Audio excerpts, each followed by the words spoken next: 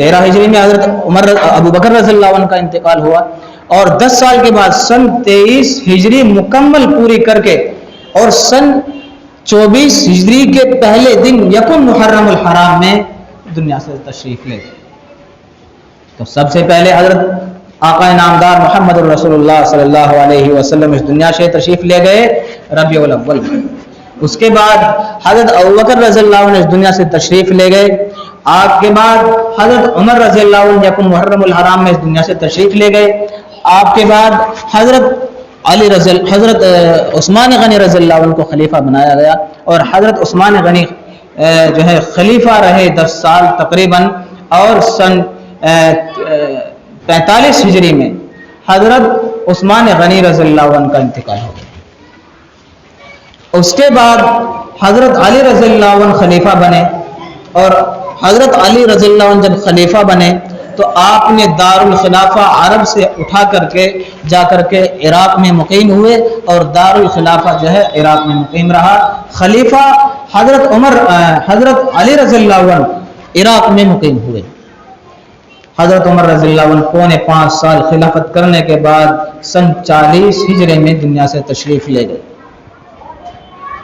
اس کے بعد حضرت حسن رضی اللہ عنہ خلیفہ رہے، اور حضرت حسن رضی اللہ عنہ تقریباً 6 ماہ خلیفہ رہے، آپ نے استعفیٰ دے دیا۔ ان کے بعد میں حضرت امیر معاویہ رضی اللہ عنہ خلیفہ رہے، حضرت امیر معاویہ رضی اللہ عنہ خلیفہ رہے۔ آپ سے پہلے سن 50 یا 51 میں حضرت حسین رضی اللہ عنہ کو بذریعہ زہر آپ کی شہادت وجود میں آئی۔ دیکھتے رہنا امام حسین رضی اللہ عنہ تک کتنے وفاتات ہوئی، کتنی شہادتیں ہوئی، جبکہ حضرت عمر رضی اللہ عنہ پر نماز پڑھتے ہوئے قاتلانہ حملہ کیا گیا، اور آپ جو ہے اسی حملے میں شہید ہو گئے۔ حضرت امام حسین رضی اللہ عنہ حسن رضی اللہ عنہ سن 50 یا 51 ہجری میں دنیا سے تشریف لے گئے۔ حضرت امیر معاویہ رضی اللہ عنہ خلیفہ بنے، اور حضرت امیر معاویہ رضی اللہ عنہ جب خلیفہ بنے تو 50 یا 51 میں حسین رضی اللہ عنہ دنیا سے تشریف لے گئے، اور سن 57 ہجری میں اماں عائشہ رضی اللہ عنہ اس دنیا سے تشریف لے گئے۔ سن 60 ہجری میں امیر معاویہ رضی اللہ عنہ جو خلیفہ تھے سن 60 ہجری میں دنیا سے تشریف لے گئے، اور پھر سن 61 ہجری میں آقا نامدار محمد رسول اللہ صلی اللہ علیہ وسلم سے صحیح 50 سال کے بعد آپ کے نواسے حسین رضی اللہ عنہ کو شاہ کی شہادت وجود میں آئی۔ یہ شہادت کا واقعہ کیا ہے؟ ادھر حضرت امیر معاویہ رضی اللہ عنہ اپنے بیٹے یزید کو خلیفہ بنا چکے تھے۔ یزید نے چاہا کہ ہر جگہ پر میری خلافت کی بیعت لی جائے، تو مکے میں، مدینے میں، اور جہاں جہاں پر بھی گورنرز موجود تھے سب کے پاس حکم بھیجا کہ میری خلافت کے لیے لوگوں سے بیعت لو، اور لوگوں سے کہو کہ میری خلافت کو تسلیم کریں۔